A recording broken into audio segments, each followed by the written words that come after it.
Welcome everybody to From the Inside Out in Los Angeles. This is very exciting to be here. We're sitting here, California, dreaming about the perfect relationship because we have here Hindi Kalmenson, who is not a relationship coach. She is a relationshift coach. I really like that term, relationshift. So welcome to From the Inside Out. Thank you so much for having me. Thank you both. It's an honor. It's a pleasure to have you here. Thank you. And we'd like for you to share with us what it means to have a relationship and how you got here, how you decided to become a relationship coach. Yeah, it's a good question. So how did I get to become a relationship coach was my story. I was struggling within myself. I was feeling lost in where was I? Like an identity crisis almost. Am I a mother? Am I a teacher? Am I a high school teacher? Am I all the different hats that I was wearing? And I also felt like it was weighing on my relationship. So I looked for guidance and I found through a beautiful story, my coach now, her name is Rivkah Eda. She's the founder of Relationshift, and she guided me, and it was just the beginning of an incredible journey. I just coached with her for a few times, and she was already starting a class, and I just jumped into her training class and started becoming a coach. And a year and a half later, I was a coach and in a much better place. So do you work with couples or just one or the other? So I normally only work with women. Okay. On their relationships. Okay. The reason I'm asking is because actually on my way here, I picked up a book and by a sort of like a self-help book. And so the guy was sharing a story about how he and his wife were at a seminar, and they had a very good marriage. And his wife was giving a seminar, and his wife was asked, does your husband make you happy?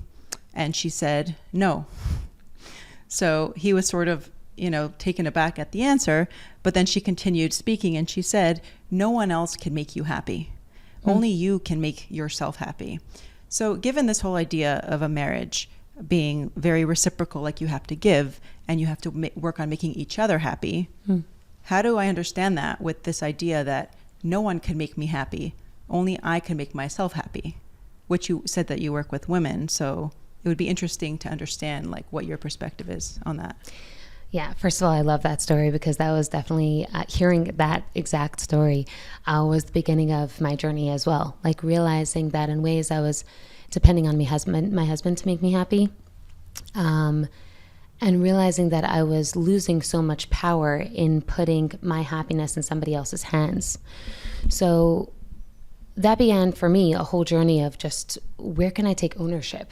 Kind of like, not just simple self-care because we don't have to talk about self-care, but people have a lot of varied understandings of what self-care is. But relationships approach is very much about taking ownership of all parts of myself, my physical well-being, emotional well-being, spiritual well-being, my thoughts, right? The well-being in my head, mental well-being.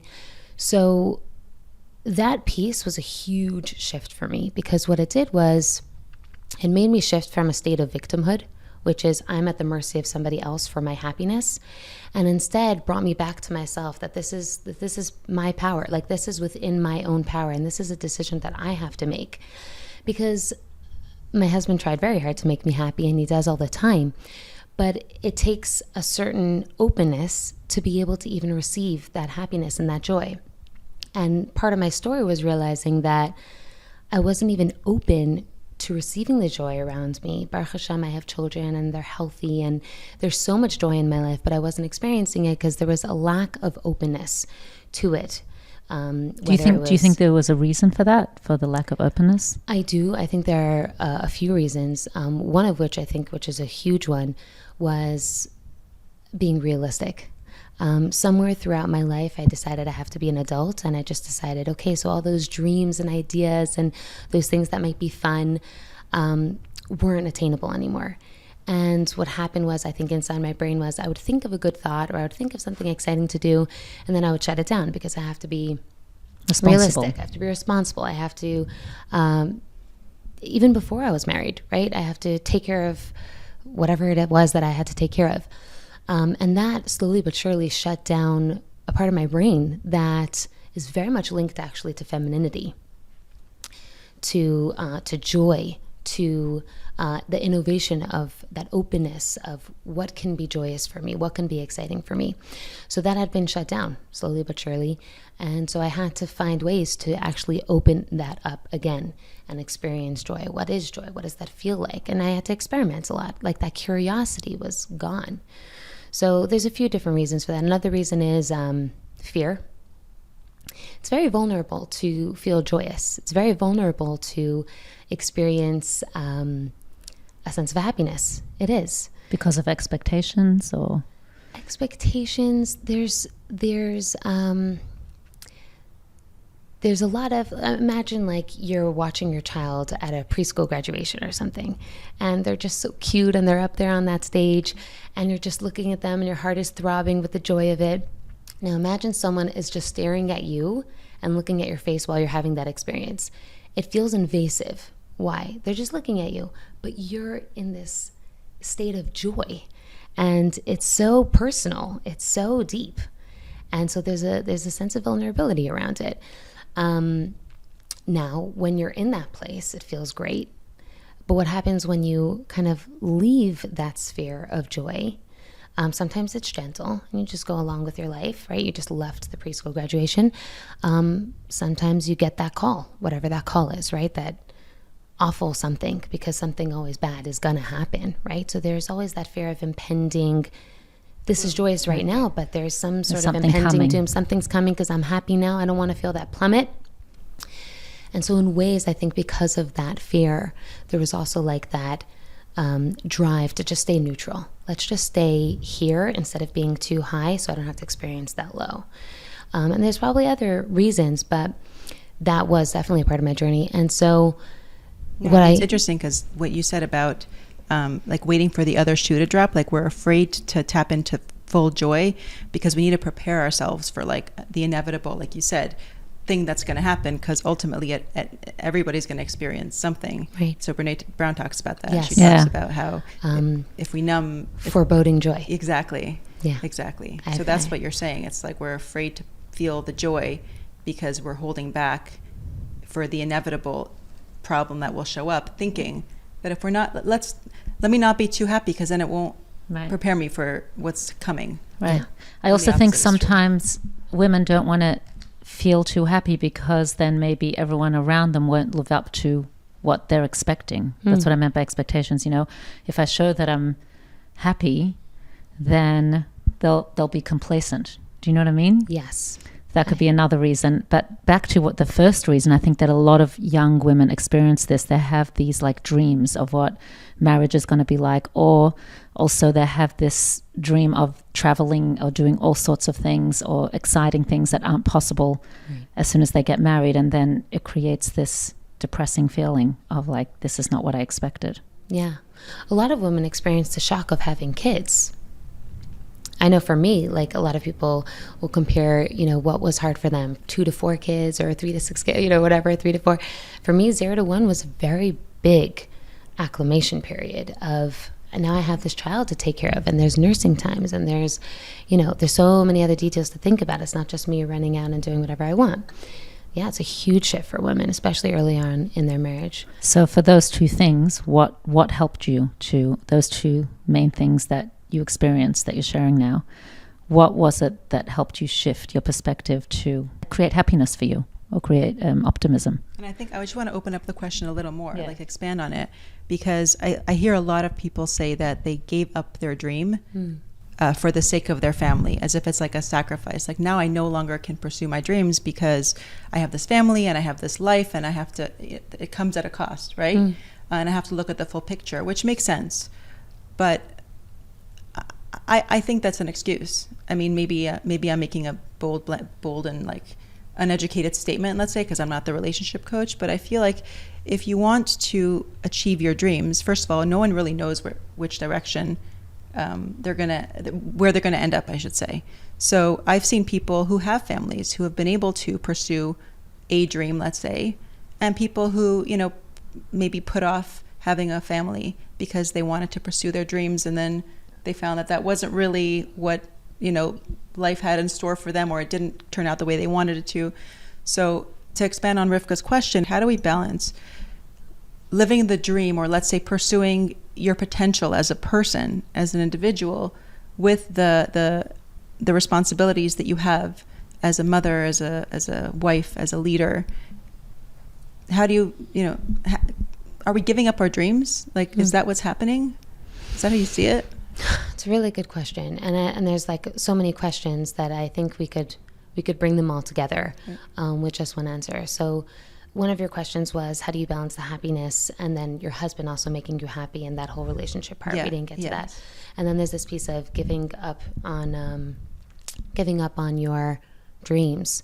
And then there was what you were bringing, which was, what was that question? Well, that it was more of having expectation. The expectation of an expectation that you have of what marriage is, and then some hard things can come your way, and isn't that great? She took all of our rambles and she brought it down to earth. It could be some romantic expectation that you have, or just that things are going to flow smoothly, and it could be rocky. And how do you cope with that as a young couple who's getting married?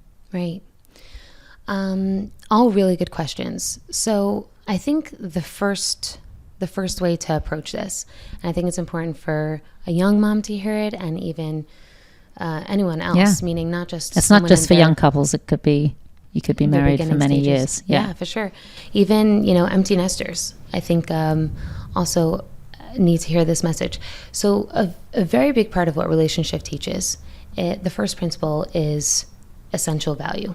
That's what we call it. What is essential value? Essential value is deeply understanding that you have a neshama. Deeply believing you have a neshama, and that means that there's a part of you that is infinite, whole, pure, not tainted, and just worthy. Hashem breathes you into existence at every given moment, and nothing changes that, right? So someone says something mean to you, or your hair doesn't look good that day, there's a part of you that's completely unaffected by those things. Now, why is that important? Because when I remind myself of who I am and where I'm coming from, and the way God sees me, as opposed to the way I could see myself very often, it shifts my whole perspective on things, right? So to answer your question, when it comes to happiness, when I see my wholeness and I'm filling up and taking care of my body, because I respect my body and the worthiness of this vessel that holds my soul, so then I'm taking care of like that baseline happiness, that baseline joy that I'm supposed to experience. And of course my husband wants to make me happy because he loves to see me joyous. And of course he wants to do that, and he's going to do that. Every husband wants that for his wife. But that's not supposed to complete me. I am complete. I have to recognize that within myself. He can't make me see that. He can try so hard, but it only is yourself who can actually see yourself that way. Once I could see myself in that way, experience that joy on my own, then of course he could bring his joy, and it's kind of like icing on the top. It's the whipped cream, and it's delicious and it's beautiful. But you need that baseline joy, and I really feel like that comes from a spiritual place within you of deeply seeing yourself. Now, in answer to your question about your career, your purpose, when you think about your essential worthiness and who you are, and your wholeness, it also kind of like resets your whole perspective on life. Like, are you here for a career? Were you supposed to be here to be a lawyer? And the answer for that might be yes. And if it is, you'll find out ways, I know you don't like the word balance, but you'll find out ways to fulfill your purpose, which was to take care of these precious neshamas that were entrusted to you and to help them in their journey. And you're also here to help people that you're being a lawyer for. Whatever that purpose that you really feel strongly about, you should be able to balance both of those. But it's all about coming back to who you really are, not just like in your minds what you feel like you're good at or your personality is matched for. It's about, what does Hashem want from me? Why was I placed in this world? Now, I would think that if you're a mother, then that's a huge message of Hashem thinking that you're supposed to be here for these neshamas. And at the same time, obviously, I work all day. We also have other purposes. And if we feel deeply connected to those other purposes, then there's space for that. There's 100% space for that. There might be different timelines. There might be, not having too high of an expectation of yourself. There will have to be ways to work around it. But I think a very important piece is to look at me and my worthiness and my purpose along with that. Right, but sometimes people, like someone could have, I remember when I had my first baby and I felt like I didn't have worthiness because I wasn't doing anything. And sometimes you need to fuel yourself with having a purpose in order to feel worthy to be a parent.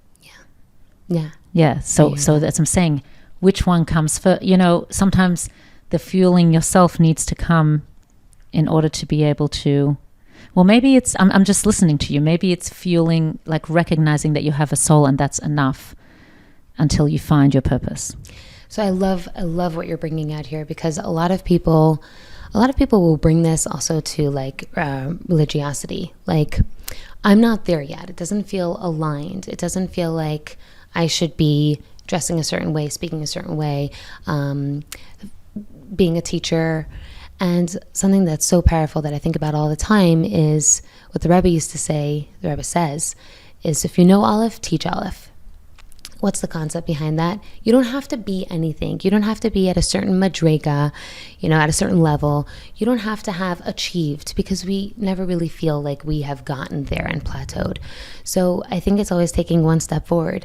Now, what you're talking about here is like feeling fulfilled. And it's not enough maybe taking care of a baby. You want to be feeling fulfilled in other areas. And you're saying in a way that that's what made you feel worthy. So is that perfect? No, like there's a little bit of not seeing your worthiness, and that's why you're turning to something else to fill you up, which is okay, right? If that's what you need to continue doing what you need to do the next right thing, to teach Aleph, then go for it. It's not like we could, like this is a lifelong journey to deeply see my essential worthiness. Right, so I'm saying when you say see your soul, how do you go about that? How would you go about that? That means learning, fueling your soul in some way, bringing out your talent in some area. Yeah, I mean, it's such a big question. Like, where do you feel your soul? Where do you see your soul? How do you see it expressing itself through your body, through your emotions, through your mind, the way you think, your perspectives? It's always there. So how in touch are you with it? It's a great question. Right, so in order to feel it, you would need to do, like, in order to feel it, it's not just about thinking about it. It's recognizing it, but then being proactive about it. But don't you find when you fueled your soul, you started to do something? Yes. So it's kind of like what comes first, the chicken or the egg? Right. The more that I, let's say, explored being a coach, of course it feels good. It feels good to be able to support people and help people. We always feel good doing chesed. But there's also this piece underlying that feeling good, which is I'm doing this for Hashem. Right. I'm doing this for purpose. It's not about me. It's about Hashem putting the words in my mouth. It's not an ego experience. Yes, it could feel good. Again, it's kind of like that foundational happiness. And then there's like that add-on. This is not completing me. It feels good. It's nice, but it's not what makes me worthy. Right. I was just saying that it's fueling you in order to have joy, to make you feel empowered as a wife and mother. Yes. Yeah. Yeah. Which is so important for women to do, to like fill themselves up so that they could continue being that. Do you feel that people marry their unfinished business? Such a good question. It's a quote.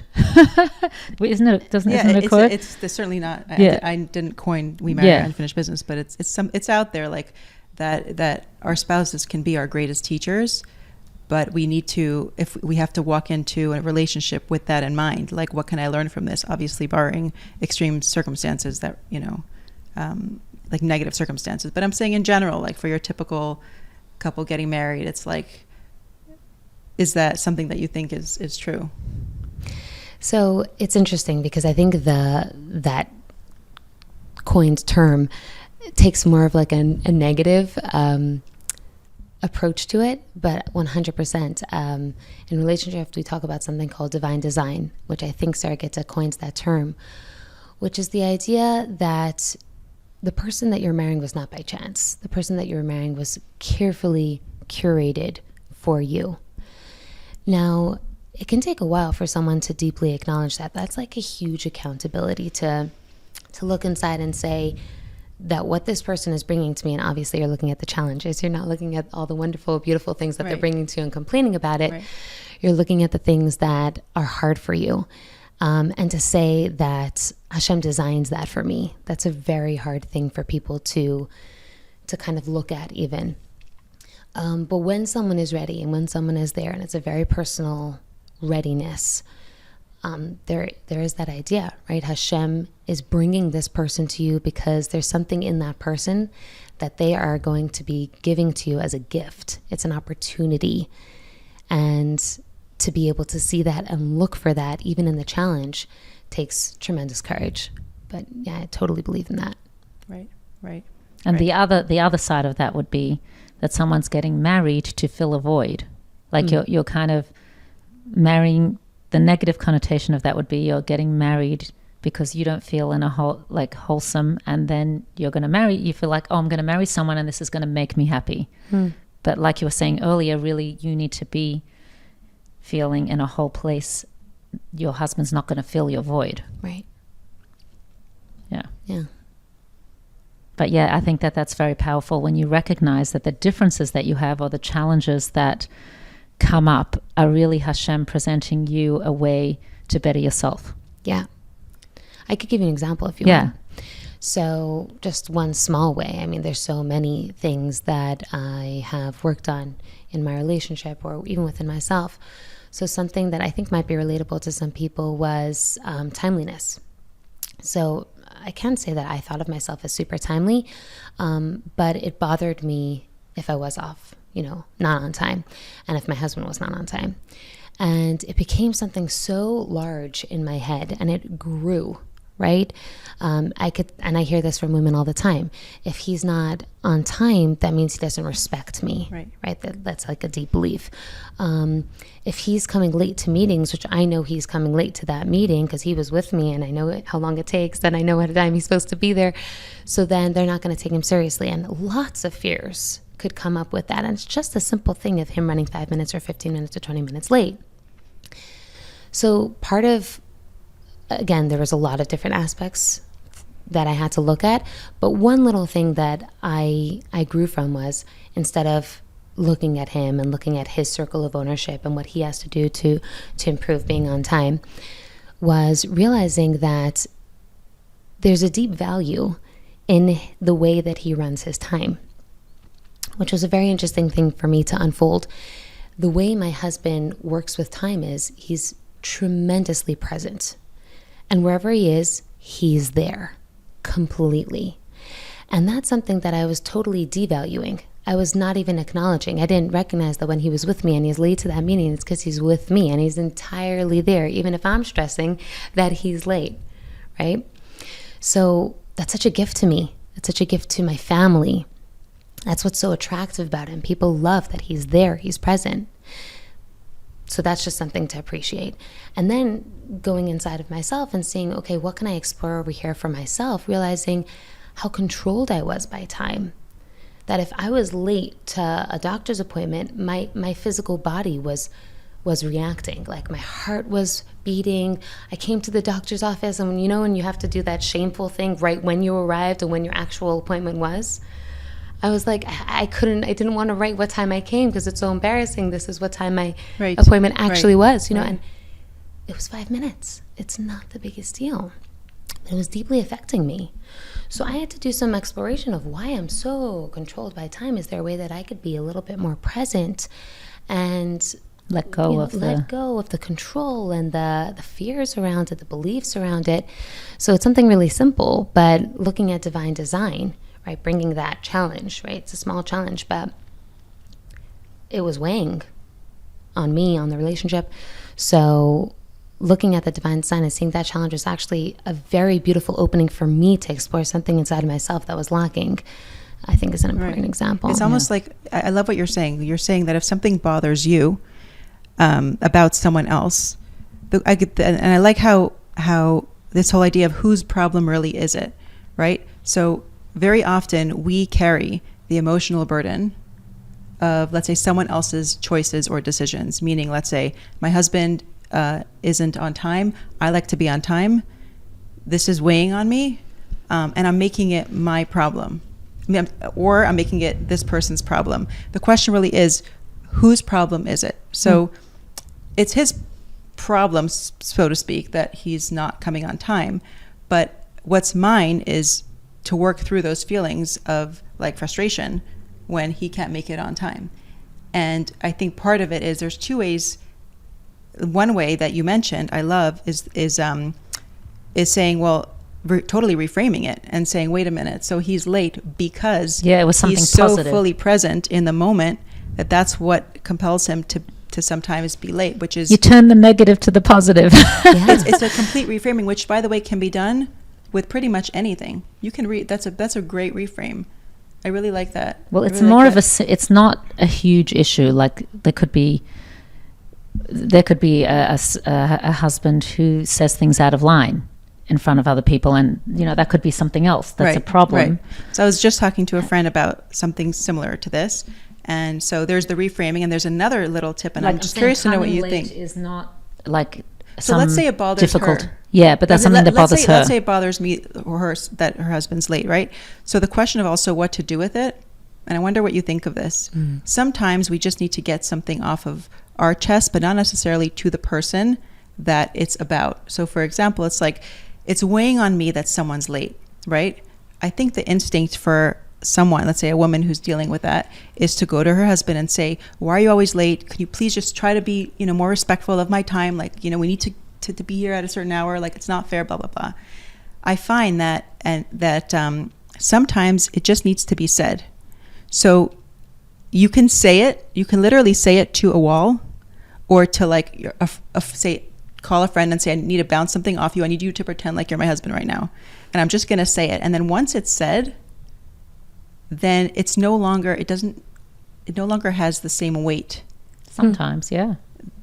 Yeah. Do you know what I'm saying? Like, is sure. that something that you think is something that can work, that can help us with working through this, whatever, issues Probably we have? depends on the issue.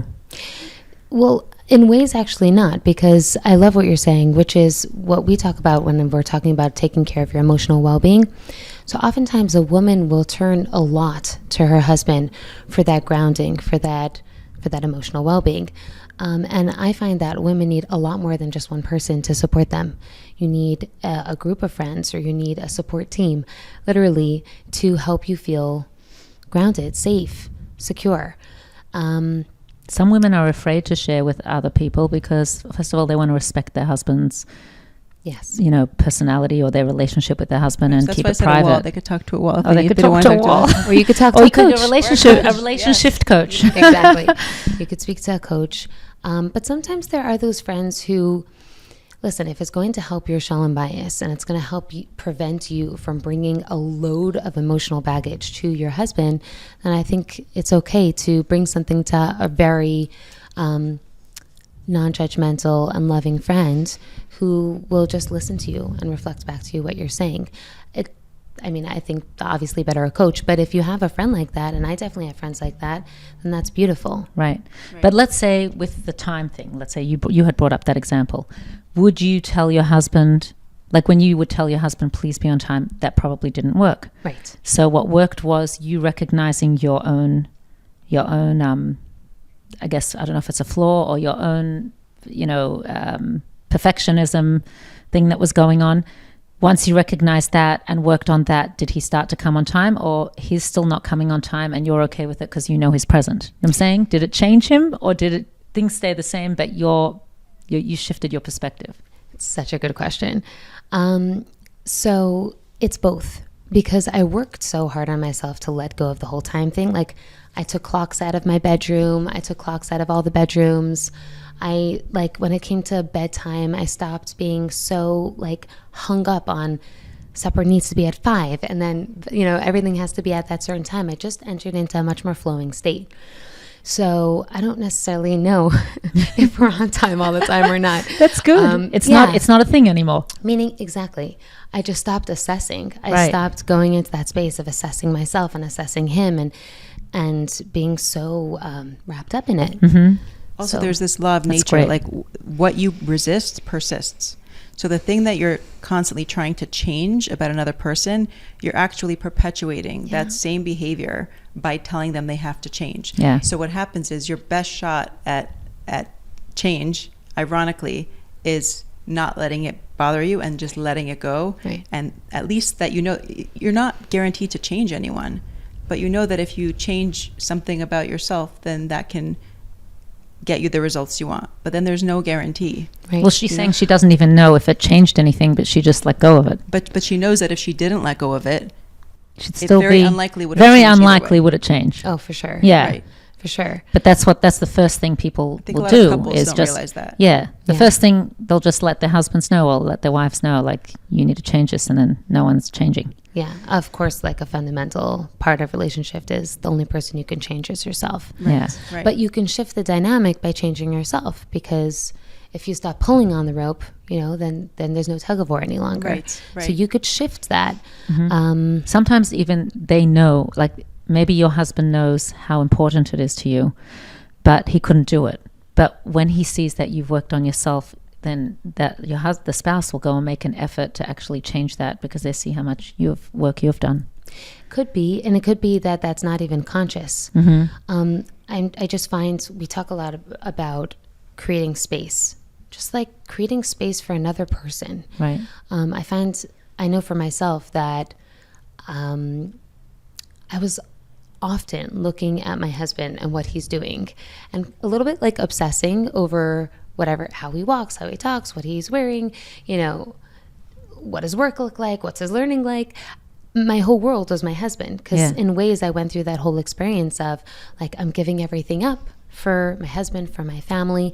And so I was 100% in his circle of ownership. And I had to give that space, like let him have his own circle of ownership, like let him just have it. And let me come back to myself and see what's happening in here. So for example, like, and I hear this a lot from women, that their husbands don't learn enough, or he's not learning at home so the kids can see, or he doesn't bring his Torah to the table, things like that. So when I brought myself back to my own circle of ownership, I was thinking, you know, the reason why I'm looking so much at what he's doing, his learning, for example, is because I'm deeply lacking. Like, I miss that. I miss learning. I miss having chavrusa. I miss connecting with myself spiritually. So I think that piece is a very important piece to say. Is That's that like that. Yeah. Right. So what you were looking and at assessing. for him is something that you were missing in yourself. Yeah. Because we talked about how triggers are mirrors, and very often when you see something that bothers you in someone else, there is some reflective thing happening. So it's interesting. It's like, what's going on? Yeah. We call that mirror work. Mirror work? Yeah. It's mirror work. It's like based on this sikha from the Rebbe, Parshas Noach, where the Rebbe talks about like seeing a flaw in somebody else is an opportunity for you to see something within. Right. If it's bothering you. Right. It's one of the hardest things to do. Oh, yes. I If actually someone heard from a relationship expert somewhere on social media. I really loved it. Someone asked him, what's the best relationship advice you ever received? And he said, sit down, take a piece of a paper and a pen, and write down what are the things that you want mostly in a spouse. What are the things that you want in a spouse? Or what are the characteristics that you're looking for in a husband or in a wife? And then write those things down. Then revisit that sheet and ask yourself, am I doing those things? And generally speaking, we're not. Like, you know, the things that we want, we're not doing them. And it's so expecting it from someone else, so that maybe that we don't have Think to about do this. it. Think about the time example. So I want you to be on time. But she is on time. What? She was on time. She just wanted him to be the same as her, come on time. That's a different example. Okay, so let's think of another one. Let's think of another one. Yeah, I guess the learning one is like she was looking at her husband to be learning, and she realized it was something she was missing. Right. That she wasn't doing. Right. Yeah, because sometimes it could be something that you are already doing and you want your husband to be the same as you. But really, we're not the same. And they could have something else that we're not doing that maybe they think we should be doing. Right. But right. they're doing it and we're doing something else. Right. Yeah. Yeah. Yeah. I'm percolating. No, it's Okay. kind of like, I guess it's two halves becoming a whole. So it could be sometimes that the woman is learning more and the husband is fulfilling some other mission. Yeah, Like, it's interesting. I hear that a lot also. Like, there's a lot of women who are self-help junkies and they just love learning and go to all the parenting courses and they're like invested and they're learning all these new methodologies.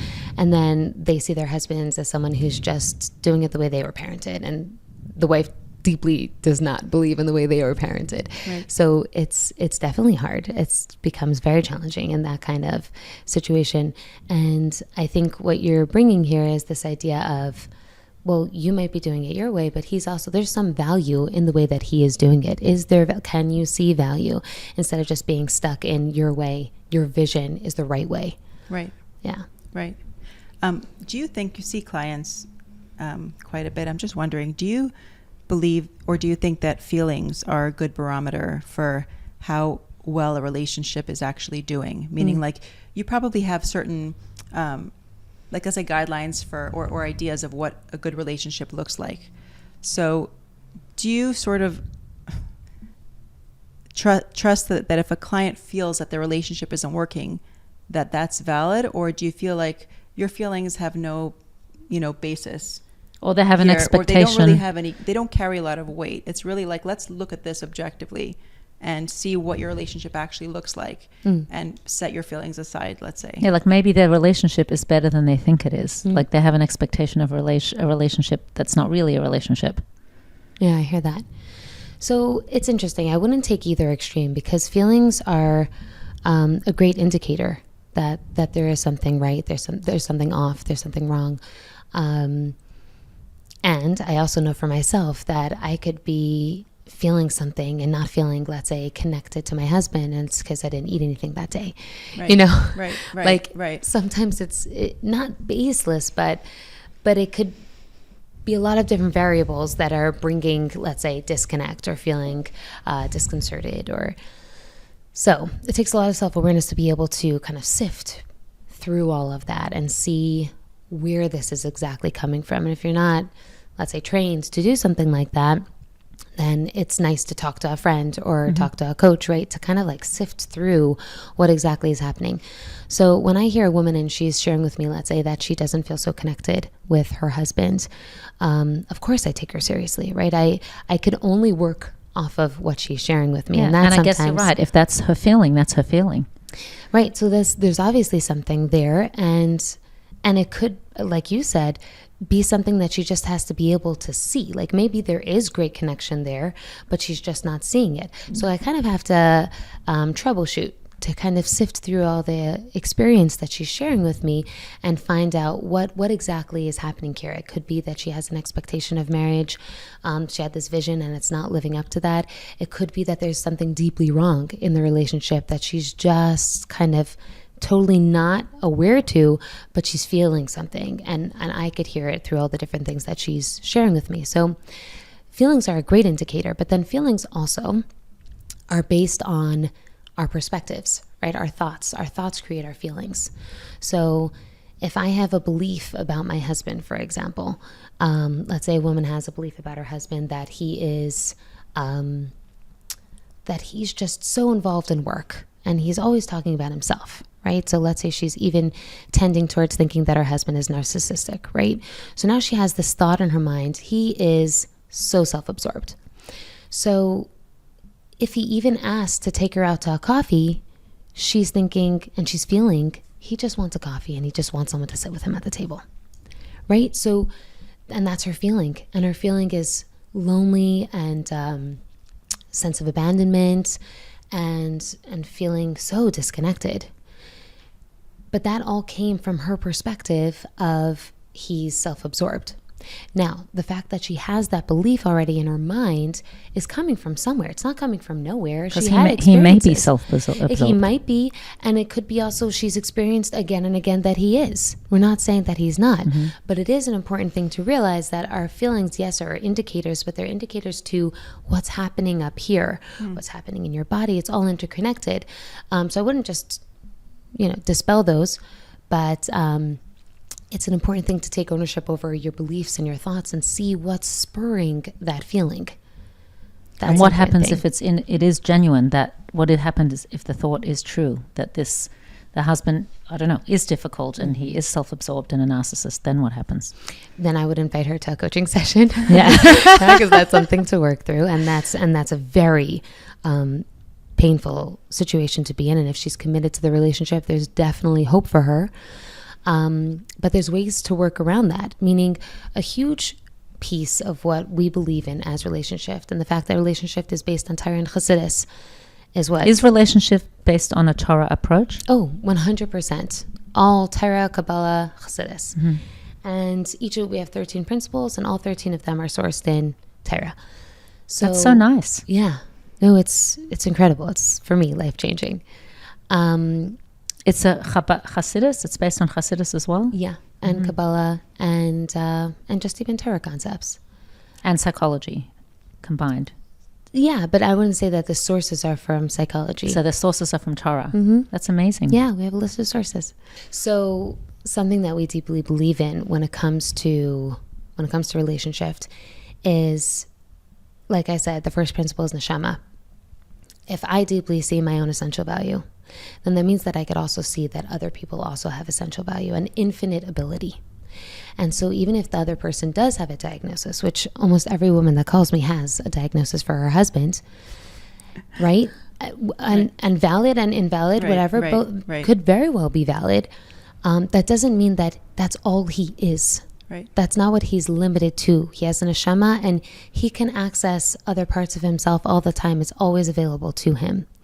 So it's an important piece to recognize that she, as the receiver in the relationship, has the ability to choose what she's going to receive from him. Is she going to only receive that limited ADHD self, or is she open to other parts of him as well? And like what will show up, those? Like that openness of what might show up. Obviously, it's a whole guided experience, but that's the idea. That's the idea. Is there something that you find shows up a lot amongst clients who come to you where, or maybe you found a pattern where, okay, you feel like this needs to be addressed because this just keeps coming to me again and again? Mm-hmm. I mean, a lot of things. Right. Something that I find a lot of women struggle with is definitely that feeling loss of self, kind of being swallowed by life and marriage and kids and just not knowing where to put herself. That's something that... What would be the first step that you would take with somebody who's feeling like drained and not alive? Yeah. What would be the first step that you would tell them to take? Well, we would sit down together and try to figure out what happened and bring her to a space of what would fill her up. And for every single person, that's unique. I know for me, my story was when I sat down to think about like what would even make me happy, like what would spark joy. Couldn't come up with one thing. I couldn't think of anything that would make me feel joyous. So I had to feel like, okay, it's not joy that I'm looking for. What would make me feel just like bring a smile to my face, not bring that high reach for joy. And for me, right, everyone has their own unique thing. For me, the one thing that I knew for sure, no matter what would spark joy, was nature, animals. Like that to me was, I know that would be a sure thing. Right. And I started volunteering for a horse stables, and that was huge. It was huge for me to leave my kids for an hour, drive over there, volunteer, come back. Like I had never done something like that before. But to another woman, it would be, I don't know, an exercise class, or would just be waking up, 5 minutes before her kids, getting coffee for herself. Everyone has their own unique thing that is there for them. But it's so important, that replenishing part of being a woman. We're not built to give. We can't. We have to replenish. So, and what would happen if the husband's expecting, like not wanting her to go and take up too much time away? What would happen if she's not able to? So that's a really good question. It's not often that a husband doesn't want his wife to be happy. So if something like that is happening, that's an important thing for me to explore within her dynamic. Why is that? Why is there that control? Is there control in the relationship between them in that dynamic?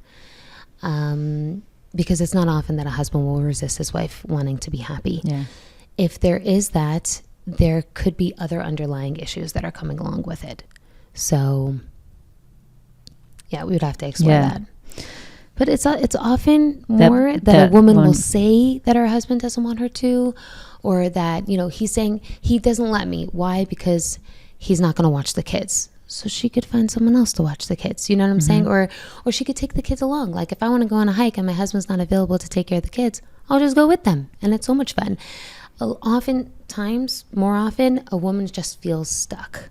And so when you feel stuck, it's very hard to dig yourself out. And so it takes kind of like sitting with her and giving her the space to kind of widen a little bit to explore a possibility of something else. Right. Because so you were mentioned before that the woman is the receiver. So can you expand a little bit on that and share if the woman is known as the Akarat Habayit, the foundation of the home. So if she's the foundation of the home, I would think she should be the mashpia, like the leader, and the husband be the receiver. So can you expand on what a receiver means and how we can be the best receiver possible being at the foundation of the home? Beautiful. Really good question. So I think it's important to kind of like clear first, because people often think of mashpia makabel and they think higher and lower. It's an exchange of energy.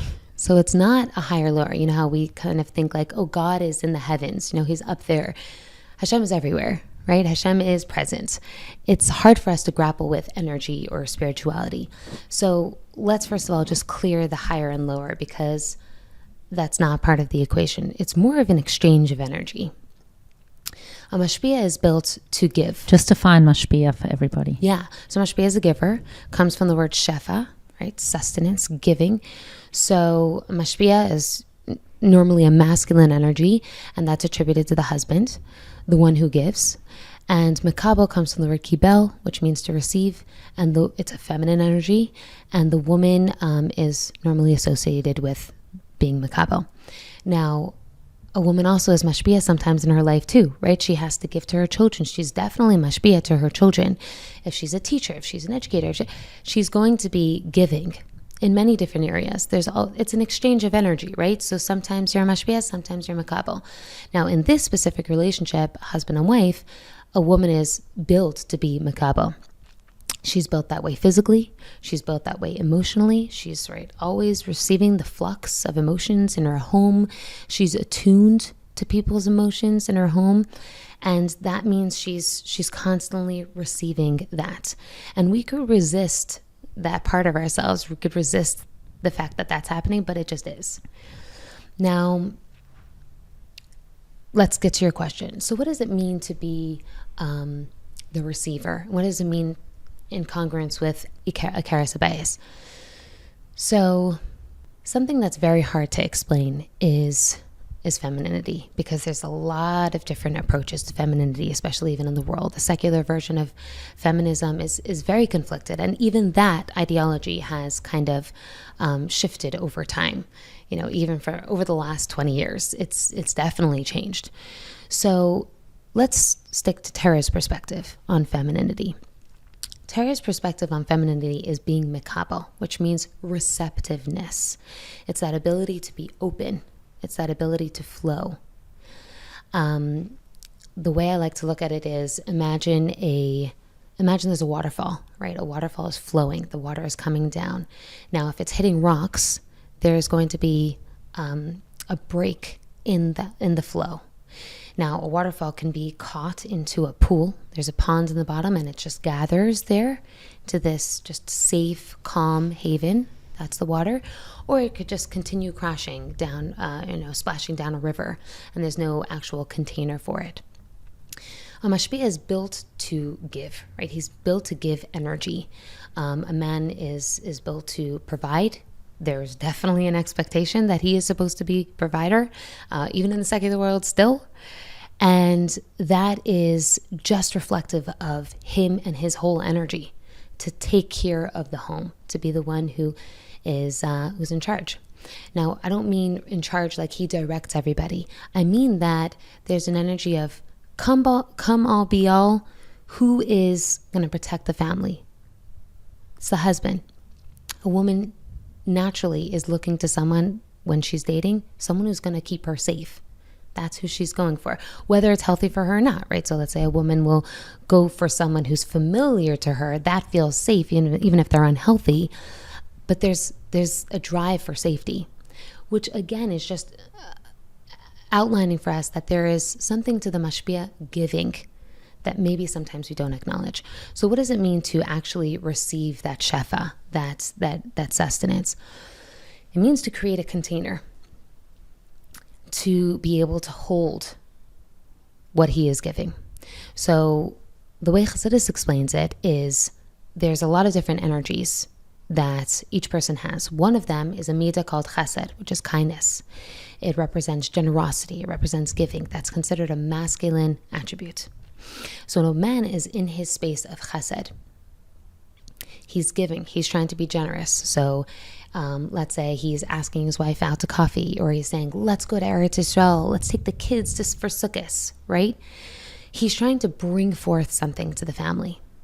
Now, the initial reaction I know for myself, whenever my husband brought something to me was, oh my goodness, too much, too fast, or too big of an idea, or I could see everything that's not going to work about that.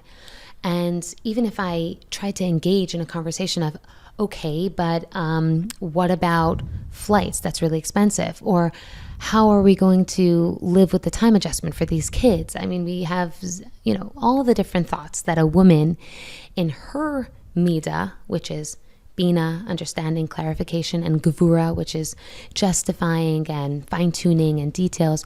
So she's in a totally different space. She's trying to figure it out. She's trying to break it down. He's in his idea mode. He's in his generosity mode. He's giving something. So what happens is very often is that a woman is not receptive to the idea, right? So he brings that idea, let's go to Eretz Yisrael, and she's like trying to figure it out. And so he brought it and it kind of hit a brick wall. There wasn't space for the idea even to land. So one of the first things that I teach women is let's just hold space for that idea to land. Let's just see the value that he even is thinking of taking off work and taking your whole family to Eretz Yisrael for sukkahs. There's so much value there. You don't have to go to Eretz Yisrael. You don't have to go for sukkahs. You don't have to spend all the money. We're not decided that yet, but let's at least just let that waterfall pool, because there's something so beautiful that he was trying to give to you. That's happening thousands of times throughout the day. There's always those sliding door moments where he's trying to connect, or he's trying to bring something, and we might be missing it just because we're afraid, or we're in planner mode, or we're trying to analyze. And those are all beautiful things. Right? A woman is built to be analytical. She's built to break down ideas. That's what creates the systems that she has in her homes. That's what makes it safe in her home. And it could also kind of be that brick wall sometimes for when a husband's trying to bring something. So if we could just stop for a moment, tell myself I'm okay. This is just an idea. Nothing's happening. I don't have to go with it. I just want to hear it. Is there value in it? Can I recognize it? Then she could actually just hold it. And then afterwards, you could have a conversation. There could be a discussion. So just to answer your question, a very long-winded answer to your question, which is the capacity that I am able to receive that waterfall basically allows for how much the mashpia is going to be able to give to our family. If I could stretch my vessel to receive the abundance of what he's bringing, then I'm framing the entire relationship. There's so much power in receptivity, but because it's so subtle and nuanced, it's not clearly seen. It's not necessarily at the forefront, but it's very powerful. So when you talk about a Akar Spice being the foundation of the home, why is she not the mashpia? There's a tremendous amount of power there. It's just not the way you think of it. Does that answer your question? Yeah. Right. It's interesting because the giving and the receiving, we've sort of sometimes confused the two. If somebody's actually giving, and tell me if I understand this correctly, but if I'm the receiver and someone's giving to me, there is this relationship where as the receiver, I'm also the giver, and the giver is also the receiver. But the way we see it is that if oh, me receiving means that I'm like, on a different, like a lower level because you're the giver and so you have all the power and control and I'm the receiver and I don't. When that's not really the case. It's like we're both on the same like even level playing field. We're just playing different. It's sort of like on a football field. You have the wide receiver and you have the quarterback and maybe one appears to be more in control, but without the receiver, you can't win the game. And sometimes they're responsible for winning the game. And it's this whole relationship between every single person on that field playing a specific role that contributes to like the flow. Right. Yeah. Right. There's like that exchange. And the Rivkah Eda talks about this in Rivkah Eda, that famous mimer that we say on the day of our wedding.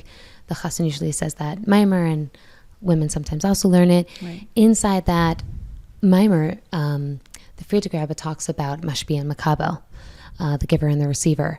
And he shares this beautiful example of, let's say, a teacher and a student. So when a teacher is experiencing teaching with his student, obviously he's the one who's giving.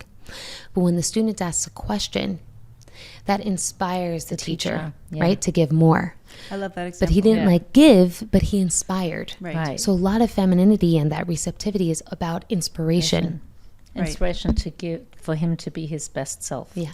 And most teachers can probably say that teaching is the best way to learn. Yeah. But you were also sharing earlier with me about the vessel being the receiver.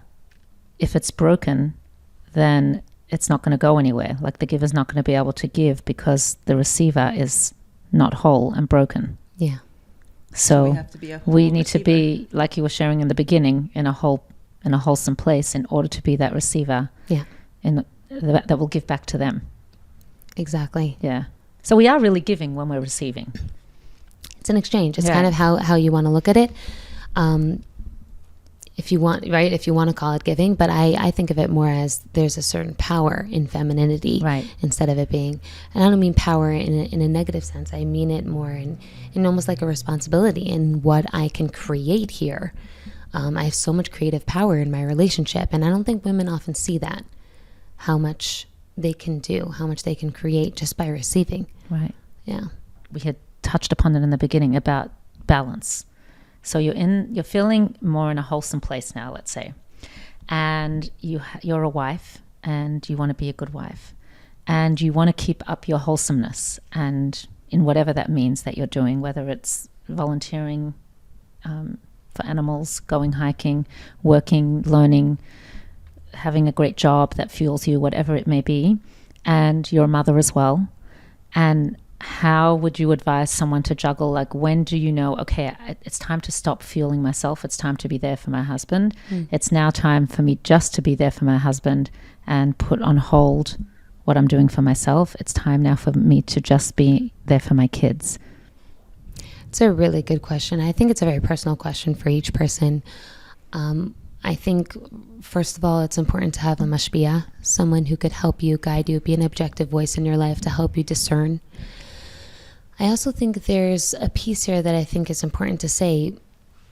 When I'm filling myself up, especially if it's coming from an accountability of I'm taking ownership over my well-being, it shouldn't be at the expense of others, right? If I'm coming from an energy of I see my own essential value, then whatever action should be coming from that neshama place should not be at the expense of somebody else's essential value. Now, I'm not saying if you want to go on a walk on Shabbos afternoon and your baby is going to cry for the first 5 minutes when you leave, that you should feel like, oh my goodness, I can't take this walk. It's okay for a baby to cry for 5 minutes and then he or she will be okay. But you know what I'm saying? I don't want moms to take that and run with it. But it is an important thing to consider. Is this at the expense of somebody else? Then it's not coming from an essential value space. It's coming from maybe a selfish place. Right. I think that would help. That would help gauge. Yeah. When to stop and when to go to the next important thing. Yeah. For the family. Sort of like if you think of the example of a business owner, it's like, let's say I decide to launch a business, right? And I make that choice. And then, I start to build it and build it and build it. Then I can't just decide that I just want to, do self-care today. Like, I have a business to run, meaning it doesn't mean that I'm like compromising a part of myself. This is just me like sort of balancing, again, that word, responsibilities that I have to my business or to whatever I've created or chosen to create. Whether I feel like I shouldn't have started that business because, whoa, now look where I'm at, but I did. Bottom line is I did. It was a choice I made, and now I need to navigate whatever things come up, which basically, hopefully will come from the essential value space.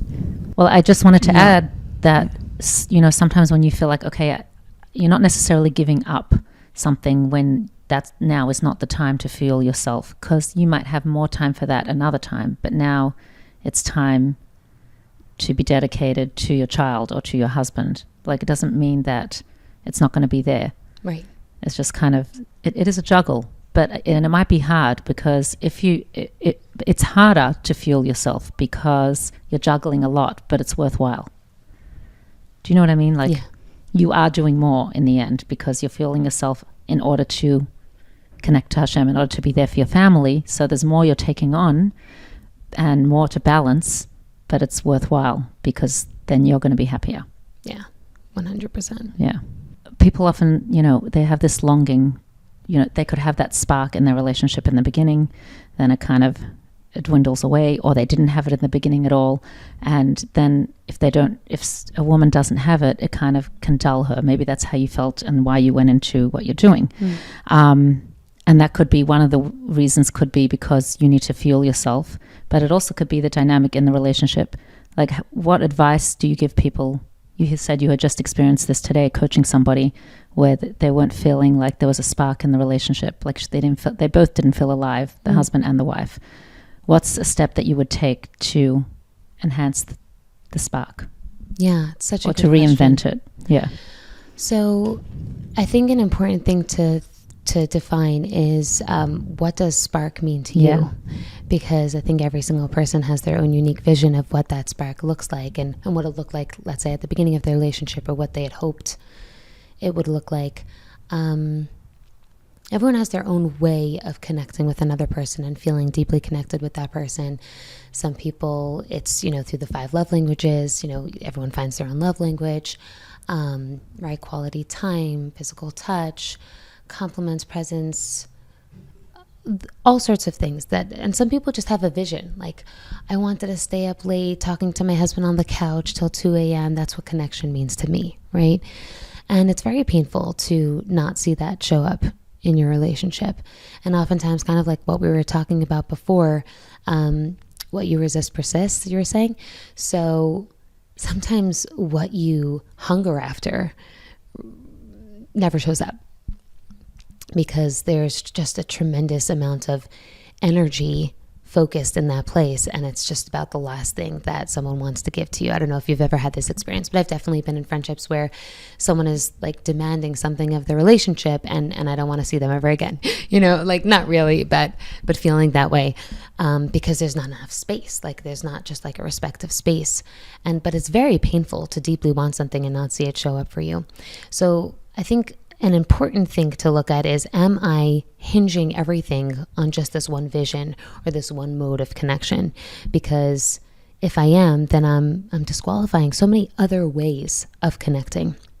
So just to give a very big, different way of looking at things, one of the midas that are considered masculine is the midah of netzach.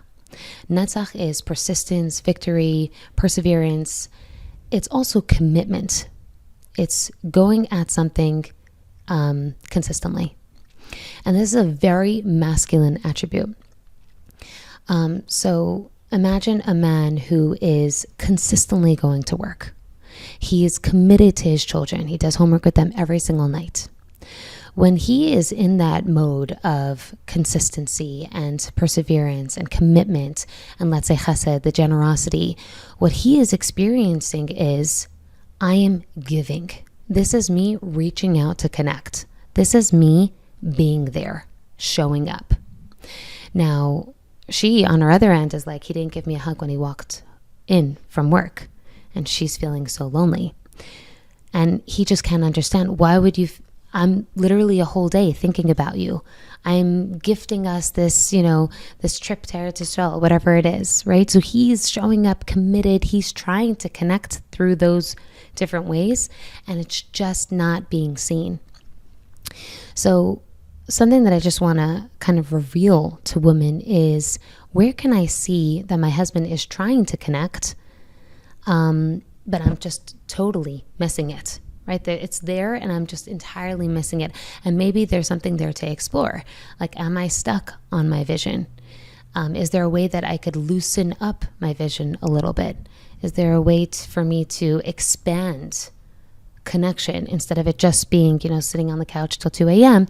Could it also be that we sat down to supper together and he made eye contact with me and he wanted genuinely to know about my day? So there's like an expansion that I think is important for a woman to hear. And again, it's a painful experience to feel disconnected. But there are ways to find connection, because it just might be there and you're not seeing it. The other piece that I think is important to say is something that we speak about is trusting the connection. If I'm questioning the connection, then I'm just going to create more disconnect, as opposed to the idea of this person and I committed to one another when we got married. We are two halves of the same neshama, and that by default, by definition, means that we are wholly connected always. And from there I can build. It could feel more, I emotionally could feel connected, but we are essentially connected. And if a woman's experiencing disconnect, maybe there are ways that she can create connection, reveal connection, trust connection, as opposed to question it. Because if she's questioning, she's creating more distance. As opposed to trusting that he's really there for her, she might see more of that show up for her. Interesting. Yeah. It's like, let's say a woman is not feeling a connection to her husband. This is actually, I think, a Byron Katie thing, but like, does that mean that you're not connected to your husband, or does it mean that you're not connected to yourself? And then from there, the energy can flow. The energy of connection can flow. Meaning the problem is connection. That's true. But why are you experiencing this problem of disconnection? Where is that disconnection coming from? It's tricky to not blame yourself for everything that happens, and to be able to take responsibility. To just make sure that that's why you mentioned the divine source. Like, that's so important. Yeah. Remember, like, where is this coming from? Where is this coming from? This, I want to be connected, true, but this lack of connection, is it coming from the fact that I'm not, somehow connected to my source? Yeah. Because if I was, would this problem be a problem? Right. I also like this idea of the shift in perspective, not questioning, we're not connected, right? Are we connected? But more, we are, because we're committed to each other. Now let's bring that out. Right. Yeah. Right. Yeah. So we normally like to wrap things up with a quote or a parting message. I know we talked about a lot of things, went in many different directions, but is there a quote or like a message that you feel either resonated with you or that can resonate with an audience who's looking to tap into, this whole idea? Yeah. I think I'm going to think of two, actually. Okay. Something that you just said, and just kind of to wrap up the whole episode, is after you're hearing this, I don't want anyone to feel triggered. It should be, there should be like just a gentle curiosity. Just looking inside and just not questioning yourself, but just like an exploration. And it should definitely be gentle. Again, it's totally not about blame. It's about taking ownership and saying, let's look at the realistic truth on the ground. What's really happening? Can I be honest with myself? And that was definitely something that I had to do without the shame and without the judgment on myself. So I just want to leave that with your listeners to make sure that it's supposed to be just a very gentle, not shameful process. And this is a parting message. Sometimes it's okay to be real until you feel real. So it's okay if it doesn't feel completely aligned to try something on. Right? So let's say you heard in this podcast, okay, let's see if I want to create connection. Let me behave like we are connected. and it feels scary to do something like that. So I like this phrase. I feel like it helps people make that jump. Be real until you feel real. It's okay. Just try something on and see what comes out of it. See what flows. And then hopefully you'll see some change. Right. Like you can't feel your way into acting, but you can maybe act your way into feeling. Because feelings don't always translate into action. Right. And that's really what we love to do here, is like we always talk about transforming meaningful inspiration into action. So sometimes the action comes first. So you're saying like, just do it and see what comes from it. Try it That's on. a really good message. It's a really good message. Try it on. Thank you. I like trying it on too, because you're not really buying it. You're just trying it on. Just trying it out or trying it on. You might walk out of the store with it. Right. You don't know. And then you can What's the return it if harm? it doesn't What's work. the harm? Okay, well, thank you so much. Thank Thank you. you. This is so nice. And this was so gentle, even, your responses, and it feels very hopeful and promising for our generation and the next. Okay, good. Thank you. Thank I you. appreciate it.